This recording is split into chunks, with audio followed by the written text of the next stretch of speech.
caught up on a phone call. I missed the big interview today with Bruce Cassidy. It's 100% hockey with Millard and Shannon. It's a game day for me, and sometimes work gets in the way of work. But I trust that the Butch was good with you. By the way, this is never work. If this was work, I wouldn't do it. Okay. So. Sometimes one commitment gets in the way of another commitment. No. Is that a good way to put it? No. Sometimes the big check gets in the way of the little check. Yes. That's the way to put it. Yeah. Priorities. the day job. The day job. Yeah. The day job versus working for somebody like me. Or it's too bad because with somebody like me. Yeah, he was disappointed that you didn't show. Oh, really? Oh, sure. Sure. He was really shy. And I mean, I could see it in his eyes. Oh, man, it's just you, John? I could see that. I mean, but by the way, I've been married for 38 years. I'm used to that now. It's just you, John? It's just you? I don't want to get into your personal life. Are we going? No, but we're going for dinner? I mean, I have to talk to you? Well, because your kids are older, and I know it is just you. Those of us they're still in the middle of it. We go for dinner just to catch up and figure out, okay, what's going on in life. No, at our house, it's hey, you want to go for dinner? Yeah, I'll see if Jake and Maya want to come. Because I don't want to spend time with just you. I just see that on the horizon. Or I'm meeting so-and-so for dinner. Do you want to come? No, it's good. You guys have fun. Yeah. Well, I've used that one too. Actually, why would I don't. And then the answer is, I don't really like your friends very much. So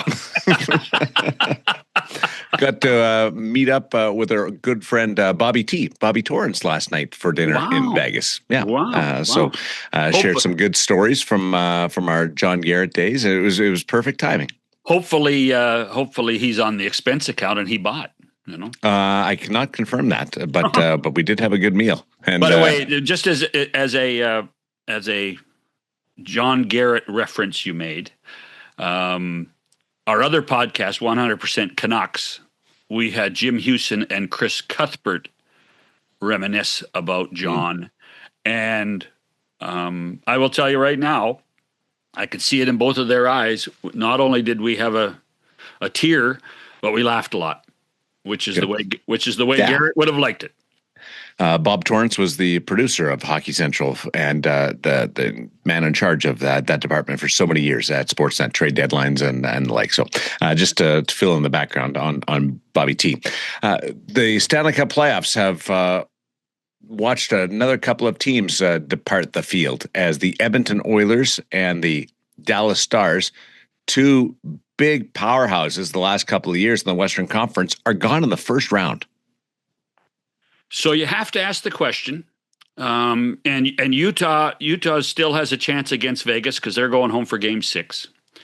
You have to ask the question, what are we watching in the National Hockey League right now? Philadelphia, perennially out of the playoffs. Buffalo, perennially out of the playoffs. Montreal has been frustrating, out of the playoffs. There is a possibility that 5 of the 8 teams that get to the next round are teams that we have not witnessed in the postseason very much, if at all, in the last decade. And that is something to wonder on that side, teams breaking through, but does that mean that some teams are breaking down? There's a fatigue factor of teams going deep between Florida being out. They've been to 3 straight finals, and the likes of Edmonton and Dallas, what they've been doing. I mean, if you look at Florida, if you look at Edmonton and Dallas and Winnipeg, teams that have been, big teams, powerhouse teams for the last 3 or 4 years, does this mean as these new teams rise that the windows are starting to close for I don't think so. Some of these organizations? I think it's a time for a breather. I watched it firsthand in 2022, a team that was so beat up that had gone deep the previous few years, didn't make the playoffs and came back, and after being able to catch their breath, they won the Stanley Cup. I fully expect Florida, Edmonton, the likes of Dallas to be right in the middle of it next year. Winnipeg, I'll put them up there. Actually, Dallas reminds me of Vegas in so many ways that way. Because the year you're talking about for the Golden Knights, they had more than 500 games lost to injury. Dallas this year was more than 400 games lost. And they still, they were still suffering that issue during these playoffs with no Rupe Hintz. But that extra space in the summer to just step back, massive. I can't imagine what Florida is feeling right now from just being able to catch their breath for a little bit. I'm sure there's relief, but at the same time, I'm sure they're angst and they're pissed off. They're pissed off that they're not in the race. Would they rather be playing? Yeah, but it'll do them so much good. Yeah. But what about Edmonton? Because Edmonton's different. Because they went deep the last 2 years and played more than 50 extra games, but they don't have anything to show for it. And so now, they should be more motivated. Well, You should be. You're still chasing that carrot. Yeah. I wonder if there's enough patience in Edmonton. I really do. That's a different conversation. Yeah, it is. It is. But it has to happen at some point. And we know it will happen at some point. That there has to be some discussions about where this team is going. And Daren, I guarantee you, the discussions will start. Heck, they might have started already, of the countdown clock to Connor McDavid's contract. Yeah, well, you got to go all in next year, because the second year didn't they do that this year? Look at the trade they tried. Look at the trade they tried to make for a goaltender. Yeah, look at they got. Well, you got to make it happen. You got to, whatever held that up, you got to make it happen.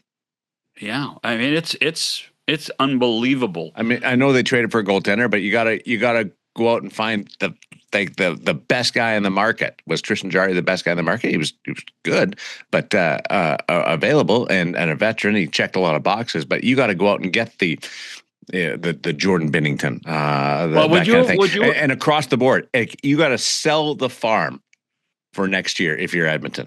Would you rather have had Tristan Jarry or John Gibson? John Gibson. More consistent over the years. Me too. It's fascinating.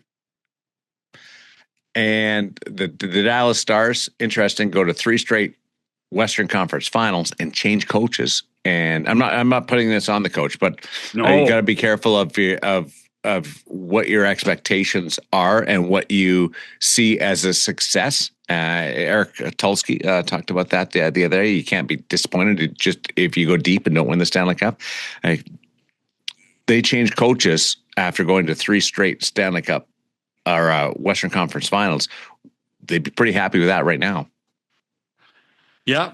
No, they would. There's no doubt about it. At the same time, in our discussion with Bruce, we talk a little bit about shelf life of coaches, and that that becomes, and that's part of the tendencies of the National Hockey League right now, shelf life, and how many. What do you think the shelf life of a coach is? And I'm not talking about whether the team starts playing bad and you make a change. I'm just talking pure shelf life of a coach with that particular group. 4 years. I think that's generous. Generous, yeah. I'm a generous guy.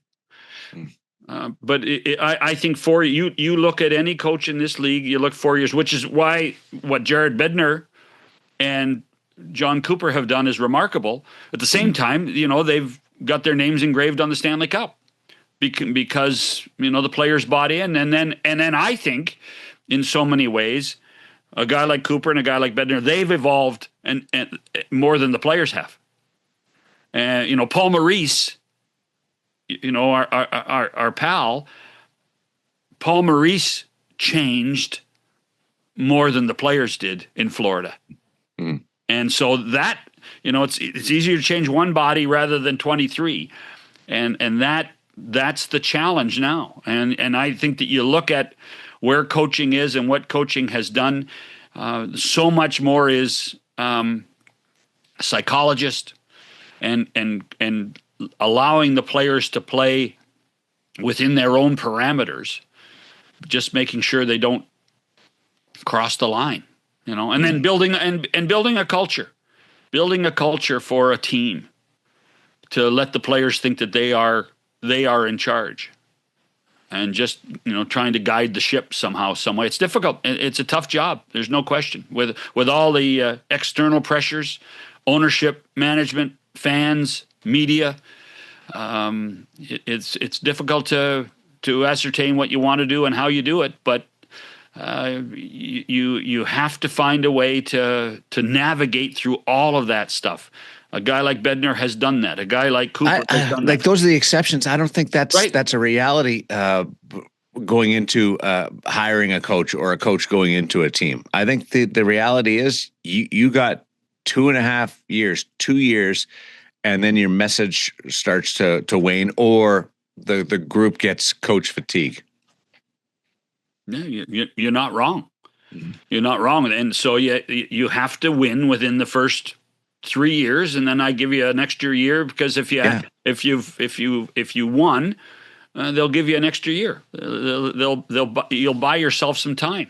And that's the reality of it, right? That is right the or reality. wrong. That's just the reality of it. Yeah. And and Bruce, I tell you what, Bruce was. I was always impressed with Bruce. I thought Bruce was always pleasant with me, but I never played for Bruce. And those are the challenges that you have when you become a coach, and you live it 24/7, 365. From the media side of it, he was outstanding, an absolute joy to work with. Like he gives you a whole lot to digest. I tell you what, I give the people in Boston a ton of credit for that. I think that's where he learned it. I think that when they had such a great relationship, part ownership of their own cable network in Nesson, and so that there was an expectation that was part of your job description. You had to be available to do those types of things, and I think Bruce learned that on the fly in Boston, and I think it has helped him the rest of the way. Well, I was available to our network and our production for game 6 of the series, Utah and Vegas tonight. That's why I was not part of this conversation with Bruce Cassidy, but I am looking forward to listening. I've not heard this yet. By the way, I am not sure Bruce buys that. So why? But he thinks you're afraid of him. It's obvious. It's pretty obvious to me too, but that's okay. Hide behind work. Sure. Hiding behind work. You've heard that before too, haven't you? I don't hide behind work, because people normally would know that would be fake if I was going to use that. This is legit. It's game day, elimination day for the Vegas Golden Knights. That's when I tell my wife. I say, what are you doing? I'm watching hockey. Oh, sure, another hockey game. It's work. Work. All you do is hide behind work. That's all you do. Hide behind work. Let's listen to this thing. You and Bruce Cassidy on 100% Hockey with Millard and Shannon. Well, okay, just Shannon. No, and Cassidy. And Cass. Yeah, 100% Hockey with Shannon and Cassidy. It's got a nice ring to it. Really good ring. NHL TV is now on DAZN. Hockey lives here. Here we go. Watch every game from every team. The best players in the world. And the coldest plays on ice. Watch up to 4 games at once for the ultimate NHL experience. Sign up now at DAZN. It's 100% hockey. John Shannon here, joined by NHL head coach Bruce Cassidy. I guess I should now say NHL broadcaster Bruce Cassidy. How did you enjoy your experience, Bruce, with TNT? I loved it. I kind of decompressed there for a bit, got away from hockey. I was watching lots of it, but it was nice to get back and actually talk about hockey. And especially this time of year, it's the best time of year, playoff hockey. So, and I will say those guys, Anson, Liam, and Biz were great. They made me feel like one of the guys. And so I had a good time. It was fun. No, there's got to be an inside story that Bissonnette actually does study the game, Yeah, he watches it. He does and points his stuff out. He's a funny guy. He's interesting. I like him. Yeah. I'd never got to know him before, really. Just, shook hands with him here or there, cross and pass, but that's it. So how are you doing? Doing all right. I'm up in Cape Cod, Massachusetts. We have our summer house here, so we're getting some work done. My son's in boarding school in Connecticut. I was able to spend some time with him. That's tougher during the year. So those are the good parts. I miss being around the game this time of year, obviously, being in the action, but it's the way it goes sometimes. Now, is it true you quietly and discreetly drove across the country? I did.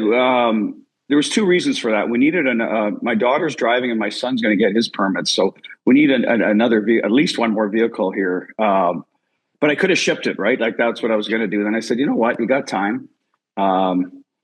So I kind of charted out a path. Went up to, you have to go through Colorado one way or another. So I went and saw a Colorado Rockies game. I like going to different baseball parks when I can. Oh, yeah. So I saw a game. That was my first stop.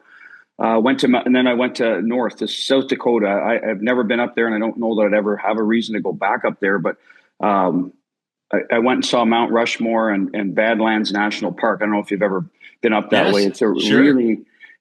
I have never been on the moon, but it feels like that's what it would be like if you were on the moon. Some of the configurations up there. So I had a good time driving through there.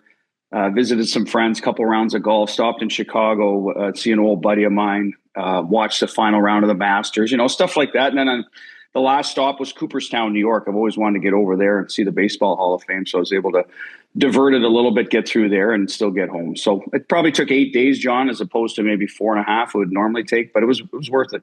Tell you what, my son went to university in Vancouver.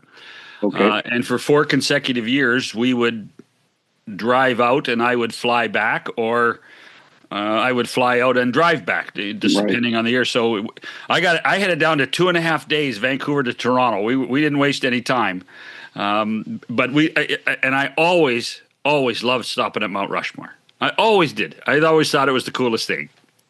Yeah, it is. And then you're in and out of there, right? And it's kind of, okay, that's it. Now what? Like when you see it, it's like, it's not like you're going to go climb it or anything, but anyway, it's a historical, place to go. And I thought, well, like I said, good idea to do it. But that's impressive. I don't know if I'd do it again like you, unless I had to, right? Like, it's something I want to do once. But I don't mind driving. I don't mind the solitude. You can catch up with people, and I'm a music guy. So, there, you can fill the time. I don't need to always be chatting. So, like I said, the quiet time is fine by me. I loved to turn in the afternoon, turning on baseball games and just driving and listening to baseball games. And that to me was kind of cool. About the trips were in August, so it worked out. It worked out well. So you'll probably never find out how they end, though. You'd lose the signal. That's the magic of satellite radio, Bruce. Oh, there you go. Magic of satellite radio. So I remember we did it in May once, and I ended up listening to Stanley Cup playoff games too. So it was kind of cool. Have you given any, with that solitude and with the time you've been away, any reflection on really what happened in Vegas? Well, I mean, you're trying to piece it together, right? I mean, we're in game 74, so you've grinded all year, and then the plug gets pulled, so to speak. So that's the disappointing part, that you'd want to finish the job. And, the most exciting time of the year is the playoffs. You work hard, you prepare your team. Well, we did, because we knew we were going to be a contender. And so all year you're trying to play so you can have your game in order for April and May. But that didn't work out. So, you're going to take what you learned there. We won a cup there, so that, that's something we'll have forever. A great memory. Had some good teams. and try to, at the end of the year at some point get together with certain people and get their opinion on what they saw and felt and try to use that going forward. So that's kind of still a work in progress. I've been fired. It's not fun. It's it's embarrassing. It's probably tougher on your family than it is on you because you can rationalize situations. But did you? I knew weeks before I was going to be let go that I could sense something. Could you? No, not really, because I'll say this: we did not have a good March, and that was certainly didn't sit well with me because I'm a believer. Like that time of year, you should be, unless your roster's upside down and you got a bunch of injuries, but. We had a few like everybody else, but we weren't playing well enough. So that was in the back of my mind. But no, I didn't think it would end. I just wanted to fix it, right? And as soon as the game was over, okay, we got to get to the next game and fix this. So maybe that's what happened. Got a little antsy with trying to correct things. But no, not really. And you're right. It is tough on your family. My kids are in high school, and one of them's in Connecticut. So he's away from it. So it's good for him.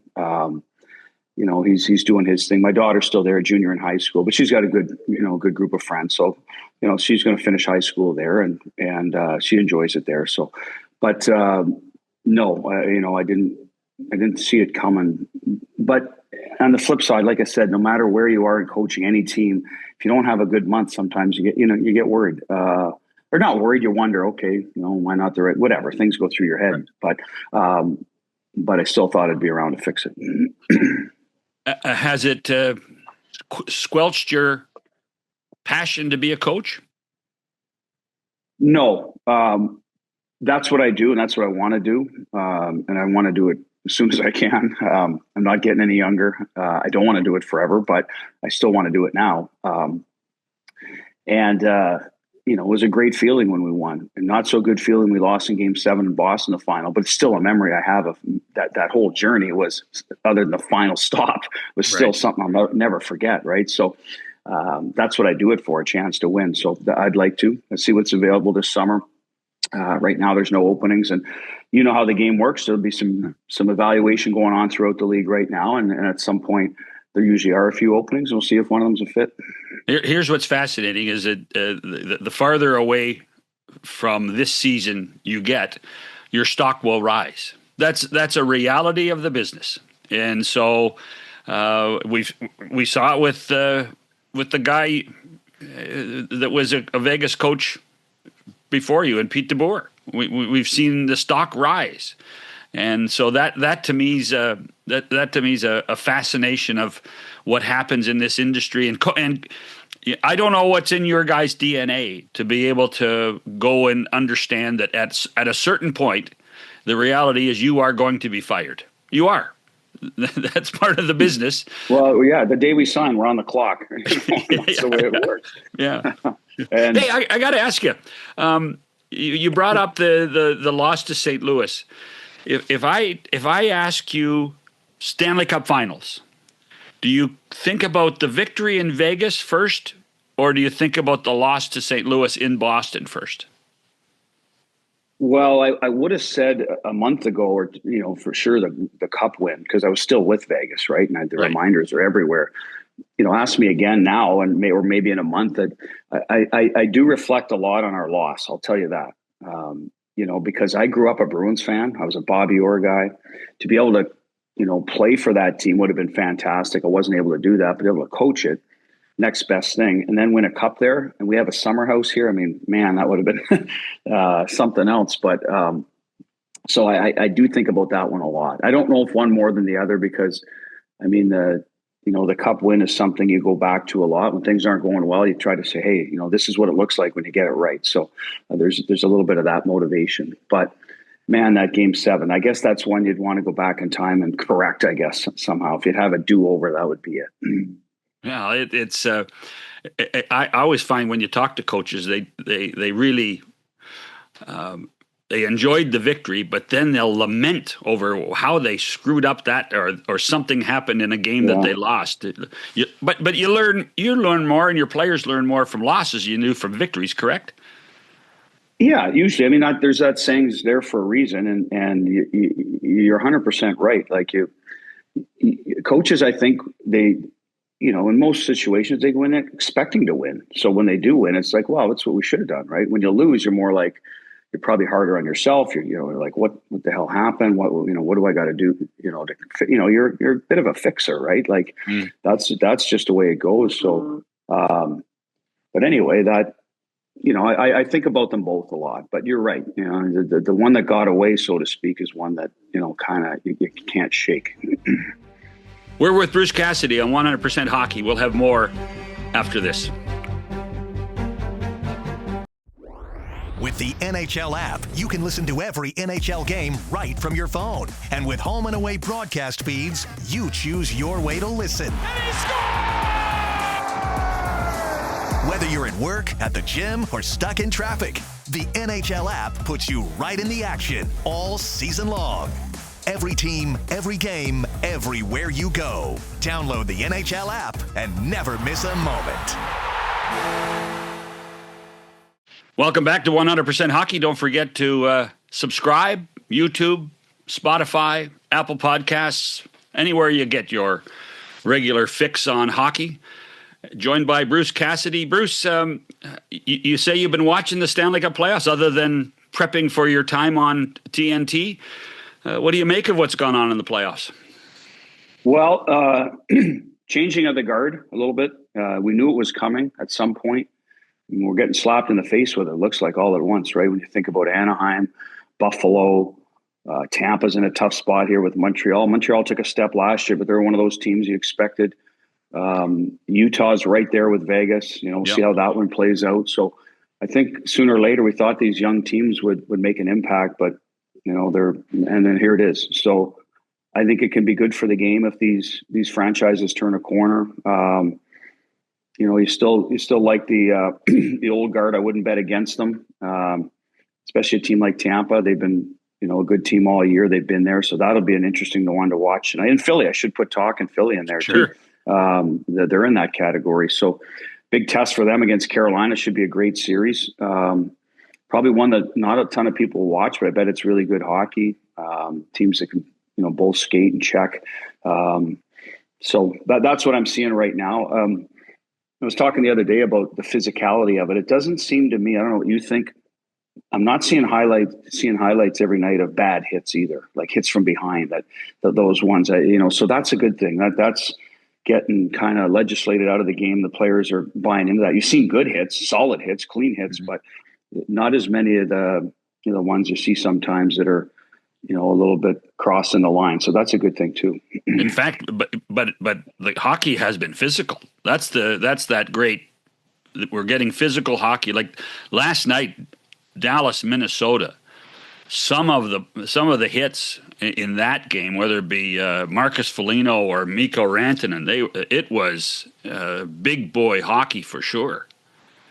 Yeah, and that's the series that I think was the one everyone circled right away. Right, probably two of the top 5 teams in the league going at it, or 6 teams, however you want to judge it right away. And Minnesota finally broke through. They hadn't won in a while. They've been close. We beat them last year in 6 in Vegas, and 2 games went to overtime. You could tell they're right there. I think the addition of Hughes has really given them a bump offensively. That was probably what limited them a little bit over the years. The ability to get the next goal, but he's brought that factor. So they look good. And they're going to have to be because they got Colorado next. So their path, they are going to be battle tested if they get out of there because they've got the big dog next. Can you watch a hockey game without being a coach? Oh yeah, I'm a fan. I can watch it, and I enjoy watching it. It's like I said, some of the best hockey you're going to see, and that's, you're right. It's when it really, everybody's on their toes, so to speak, or should be, and that physicality does get ramped up. And a lot of times out of players you might not normally see it in. So, there's always a kind of a story, a hero every night that you're not expecting, so that's the best time of year, plain and simple. You talked about being a Bruin fan as a kid. So was that the 70 team, the 71 team, or is that too early for you? No, I was born in 65. So it was not that I remember like watching it at 5 and 6 and 7, but I remember watching Bobby Orr, Phil Esposito. And then as you go through the mid 70s, when I started to now I'm 9-10 years old. I have memories. Well, all my memories are of friggin' Bernie Perron beating the Bruins, and so my memories are losses. Montreal and the too many men on the ice. It's like broke my heart. I missed the good stuff in 70, 72, right? But I still saw a lot of those great teams. They weren't raising cups, unfortunately. The thing when you talk about the Philadelphia-Boston rivalry, and that's that 74 year where the Flyers came of age. I still remember Game 6 when Bobby got in the fight in the crease right near the end of the game. Do you remember that? I don't. That's what I mean. There's some stuff that just, Oh, yeah. I'm a little older than you, so I remember that stuff. but I do remember them losing. And, and I had no idea Bernie Perron was a Bruin once, right? And Reggie Leach. You find out all this. You start digging around as you get a little older. And Gary Dornhofer. Right. So, you're kind of, as you get older and a little more curious, I guess, you start thinking, well, geez, half those guys were Bruins and they're impact players. But obviously with the league being smaller, a lot of those players moved around a little bit. So even the Ken Dryden, I had no idea was originally on the Bruins list or, something in 71. And, and I do remember him, beating the Bruins, but I don't remember stuff in the game, right? Just remember this big, tall goalie coming out of nowhere. And that was what they should have had they should have had a dynasty. Boston, boy, could they have put together one like Montreal did in the late 70s and the Islanders the early 80s. So, but it's the way it goes. So I'm curious. Do you remember the first time you met Orr when you were the Bruins coach? I met Bobby in the hallway, but I had met him before John. He had a golf tournament up in Smith Falls, Ontario, and I was from Ottawa. So a friend of mine, when I was playing in Europe.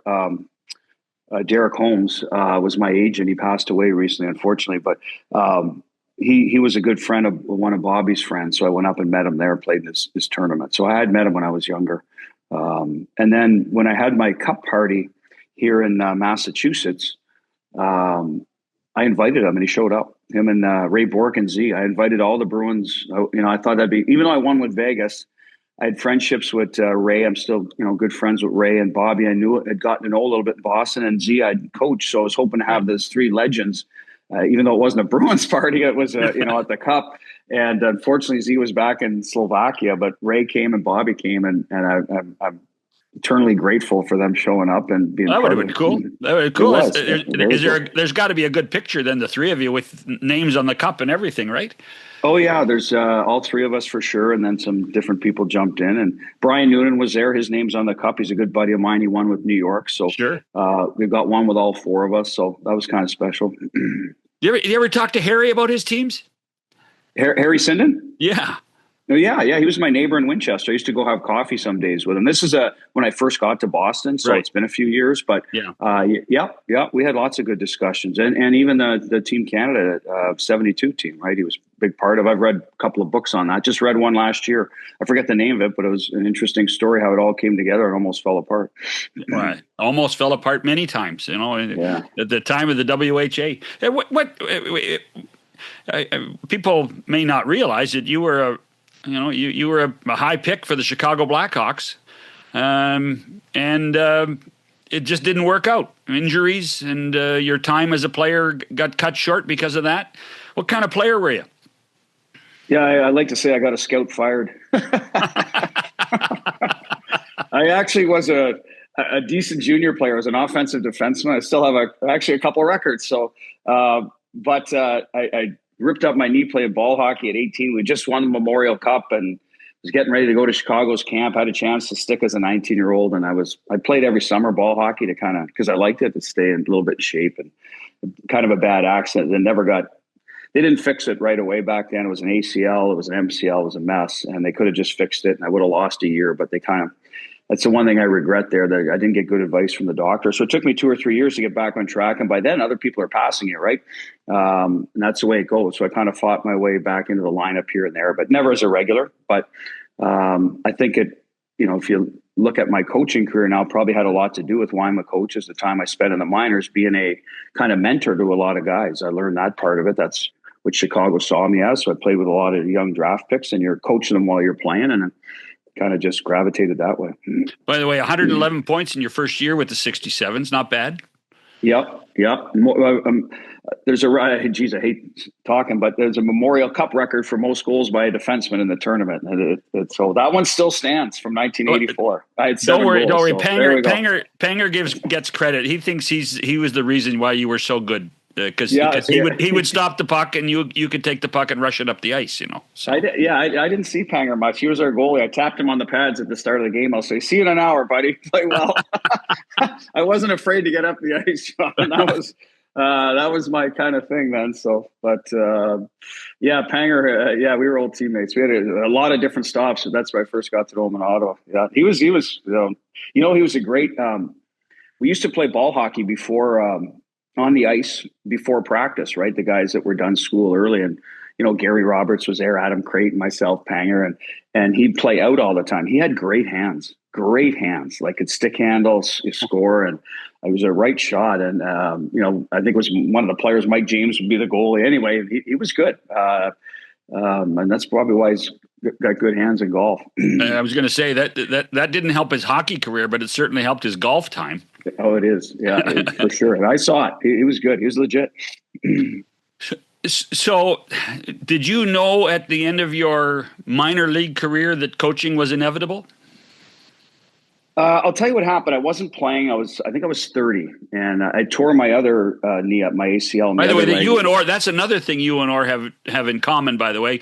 Both of you got bad advice with your knees. Yeah. Well, his was probably a little more severe than mine, but anyway, that knee ended up being replaced a few years ago, so it's in better working order now. But then I ripped up my other knee, so I was thinking, well, what am I going to do? I'm 30, I can't play anymore. And so I actually got a call. There was a team, his name was Horn Chen. He owned the Indianapolis Ice where I was playing, but he owned a couple teams in the East Coast League, and they were firing their coach. And said, would you be interested in doing it? And I'm like, I called Bob Murray, who was the GM of the Hawks at the time. He was a friend of mine. He says, you don't know till you try it. So you got some attributes. You've been doing it a little bit here, even though you're playing. So I did it. I just went down there. I retired. Was coaching them the next week, and off it went. And I loved it. My first job was in the East Coast League, making $39,000, and you did everything. There was no assistant coach. There's no video coach. So you were the GM. You got your players. So that part of it I loved. You're diving right in, and off I went, and kind of never looked back. Is it true? I mean, I can speak from my own experience in the broadcast industry. The most fun I ever had were the entry-level jobs. That's the most fun I ever had. Was it true in coaching too? Is that the most fun you ever have? That night, those times in Jacksonville are when you enjoy the game so much? But they're great memories. I don't know, fun and coaching in the same sense sometimes. It's weird to me. It's rewarding. It can be enjoyable.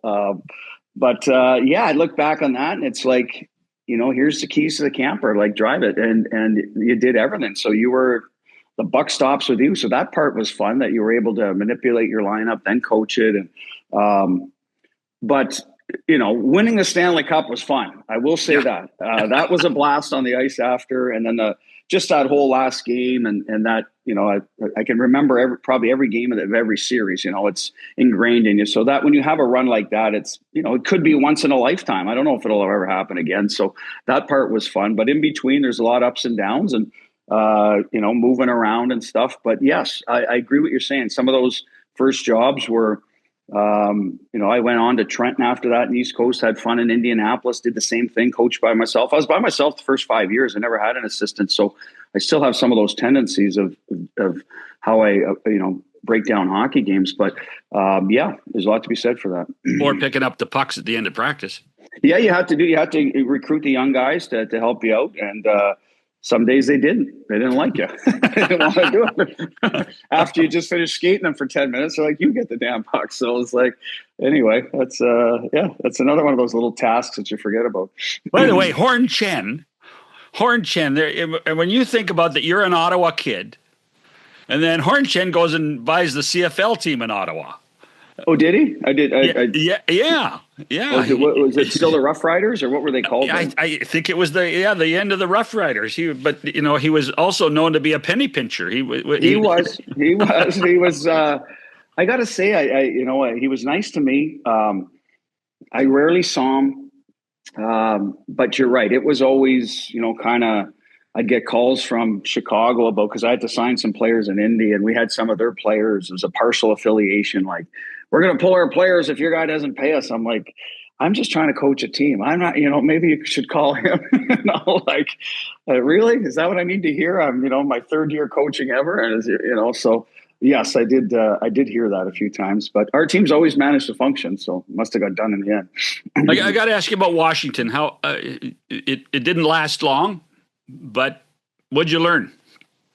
Well, I went in there and they'd missed the playoffs the year before.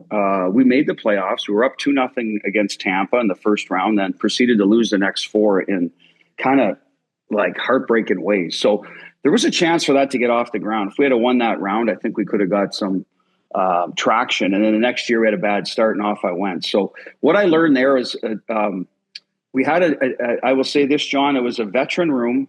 And there was some different kind of, I don't want to say cliques, but factions in that room. And I had to find a way to, sort of try to tie it all together. And I think at the time, I just didn't have enough NHL life experience, not so much coaching, just the NHL life, because I wasn't up there much and I'd never been an assistant there. As I said, I was played, pockets of games here and there. And I think at the end of the day, I needed to have a better grasp of that, and that's just, from just everyday details. And,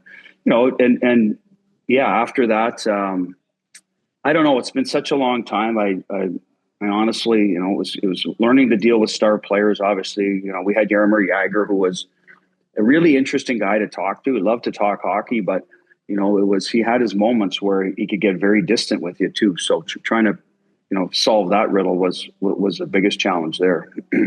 Did you ever think? I mean, you spent a lot of time in Providence after that. Yeah. In reality, did you ever think you were going to get a chance? I certainly didn't hang my hat on it. So the answer to that, you'd have to tell your wife, "Hey, stick with me here because we're going to get we got to get a chance to get to the next level again." Well, it was interesting because my daughter was just born and Cole was right around the corner, and she had actually a better career than I did. She's a BU Harvard educated girl. She was a lobbyist in Washington. That's where I met her. And but she also wanted to let me have my opportunity. So I'm always thankful for that, because I went right back to the back of the line as an assistant coach in Providence. But in hindsight, it was a really good move all around, just to get back settled, get in a stable organization.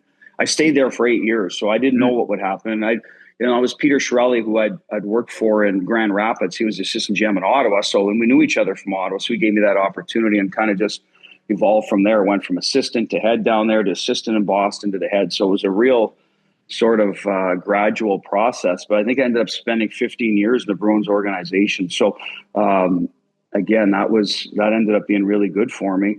And I did get another chance. But I will say this, when people ask me that, because it becomes a talking point a little bit. I've talked to coaches who have got let go and the only thing they'll say, well, what did you do? Well, I mean, I went back to work, took a job that I knew I could, wherever I could sort of grow. But I said, you better be ready if you get another chance. And for me, it happened in the middle of the season. Claude Julien got fired and I was taken over the next day. But I was ready how I was going to run practice, how I was going to dress the team, all those things I always knew in the back of my head. If it ever came, I knew exactly how I wanted to approach it. So I had a lot of years to sort of formulate that plan too. So, and it ended up working out. So that's kind of my story, and everyone has their own, and that was mine. Well, persistence and patience are the two of those things that you need, not only when you're coaching, but you also need it when you're trying to get to that next level. And that must have been trying at times. It was, but I still enjoyed it. I enjoyed the teaching part. I was pretty much, as I said earlier, a minor league player with a couple of chances to get up, but usually sent down. So I didn't mind. I liked that level, and I would have been comfortable staying at that level. Of course, I would always kind of had the itch, but in some sense, I didn't always know what I was missing, because even the Washington stint was only a year and a half. So, you walk away from the NHL now. If I did, I've been there now the last 10 years. You know exactly what you're missing, right? It's a pretty good, lifestyle up there that just comes with its, with its pressure points.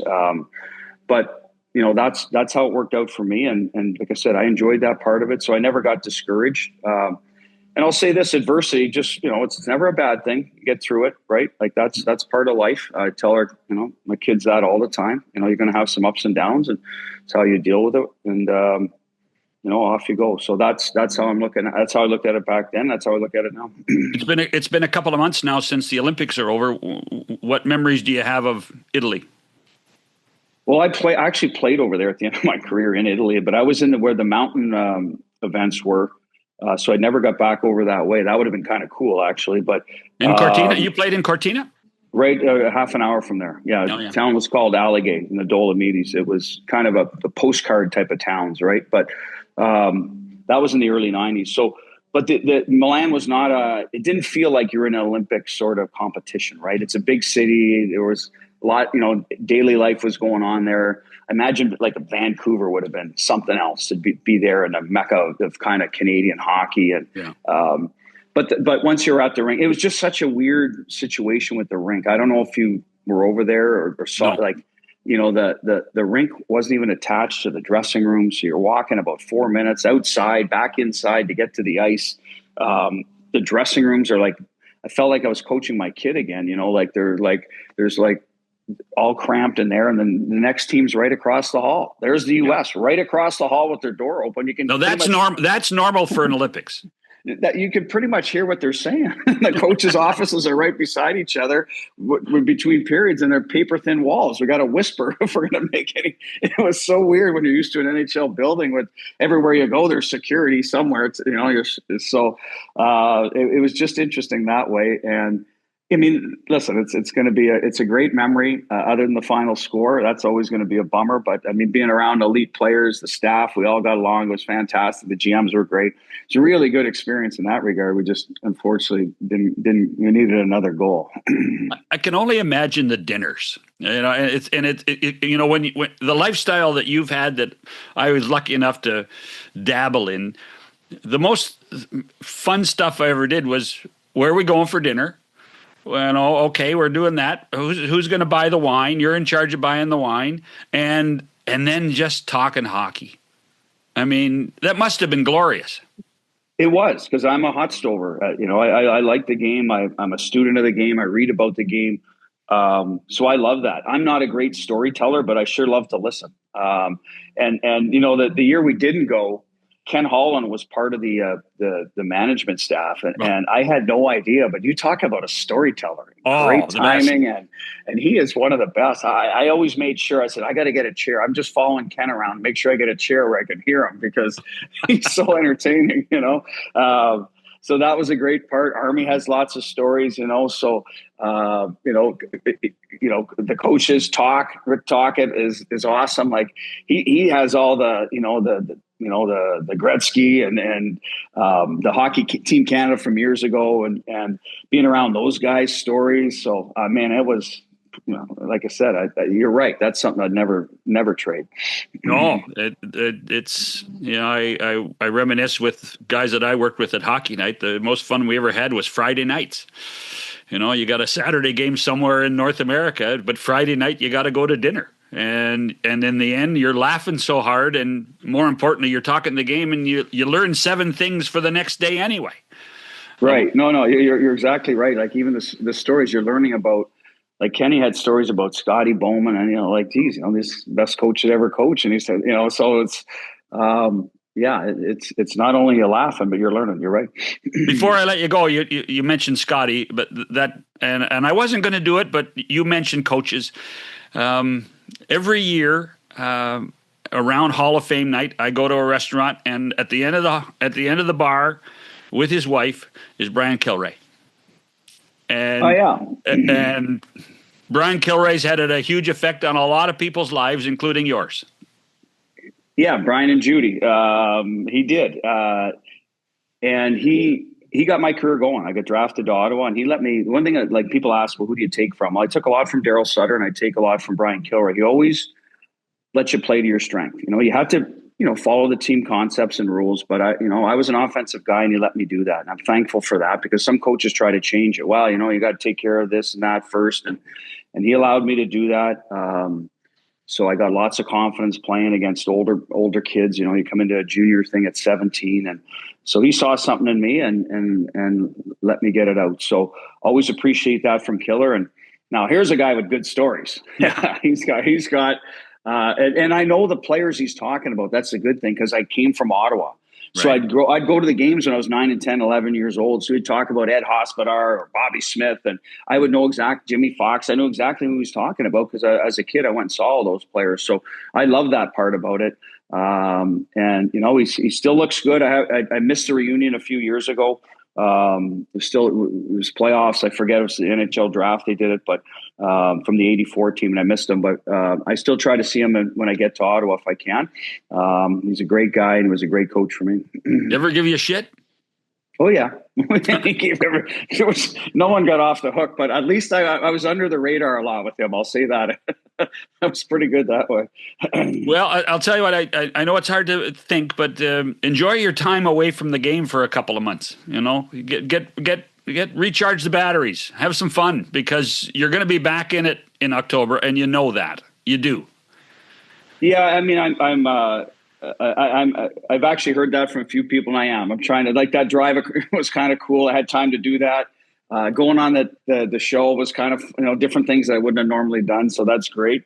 So thanks. I appreciate that. And I do hope to get back at it. Tell Millard not to be scared next time. I'll go easy on him, that he can show up for this thing, No, you take Millard. You know what? Millard hasn't changed, and he whether he's playing goal for when you were coaching and he couldn't stop the puck, or he's just yammering too much. He's the same old guy. Yeah, well, I'll see him soon enough, and I'm sure we'll get out and golf together. So we did it a few times. He's a great guy. Cheers. Thank you, Bruce. All right, thanks, John. All right, that's Bruce Cassidy, soon to be back in the National Hockey League. You heard it here on this edition of 100% Hockey. Back after this. NHL TV is now on DAZN. Hockey lives here. Here we go. Watch every game from every team. The best players in the world. And the coldest plays on ice. Watch up to 4 games at once for the ultimate NHL experience.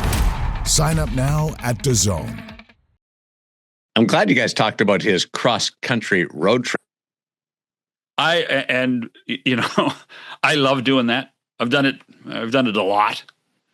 I told Bruce that too, as anybody who listened to it. I've done it 6 or 7 times between Toronto and Vancouver, and always. Have you done what he did and stop at different things along the way? Well, it's amazing. It's amazing what happens. It always seemed to work out that we were in Chicago at noon the day of a Cubs game. I don't know how that worked, but we always seemed to be in Chicago on the day of a Cubs game.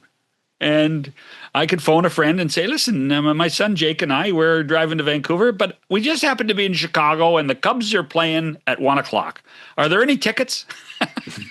And so next thing you know, Jake and I are in Wrigleyville and then, enjoying our day in the sun on the north side of Chicago. I love the fact that he did a Rockies game, but then also hit Mount Rushmore. Like, checked a couple of cool things off the individual checklist. The one thing that jumped out for me with Bruce, he's obviously a huge sports fan.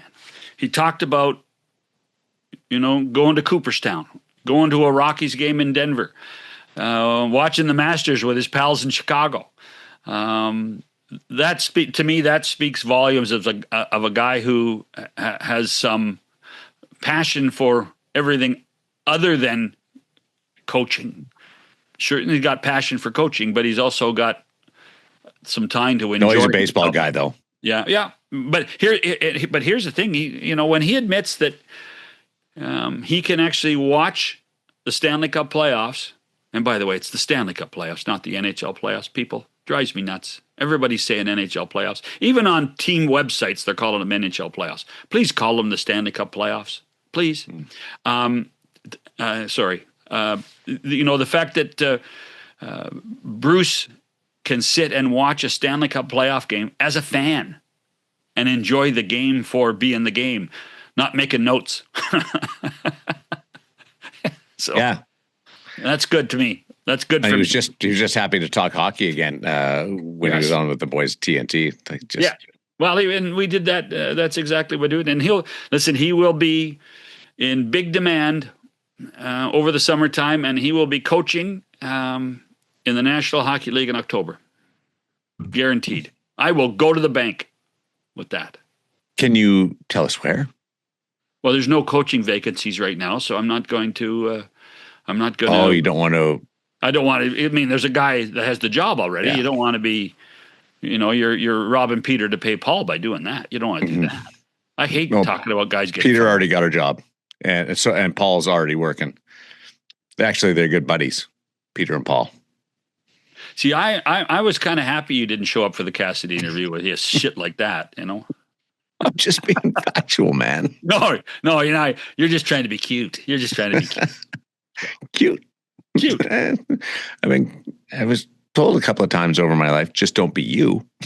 So I think that's what you're saying right now. Well, and that guy's still working in the business. That guy's working in the business still. So yeah. maybe he's onto something.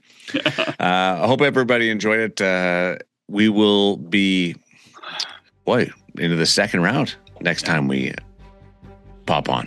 Biggest question is, will there be a Canadian team getting to the second round? Will there? Yeah. Well, they've been really good throughout this first round. Thanks to Bruce Cassidy for stopping by and hanging out with John Shannon. Talk to you next time on 100% Hockey with the two of us.